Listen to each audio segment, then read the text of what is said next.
నా దేహం అని భావిస్తున్నాను, కానీ ఈ దేహం నాది కాదు. You have body identification. In fact, you are not the body. ఈ దేహం నీవు కాదు. You are not the body. నీకు ఈ భావము భ్రమగా కనిపిస్తుంటాది. It is only your own feeling of body identification. ఈ భ్రమనే నీవు అనుకుంటే నీవెక్కడున్నావు? This is only your illusion, imagination. Where else you exist? నీ యొక్క ప్రతిబింబాన్ని నీవుగా కనిపించినప్పుడు నీకు ప్రతిబింబం ఎక్కడ ఉంది?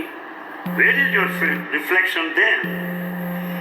కనుక పిల్లలందరూ కూడా చక్కగా చూసుకోవాలి. ఎక్కడ చూసేది కూడా మీ యొక్క ప్రతిబింబమే కానీ వేరు కాదు.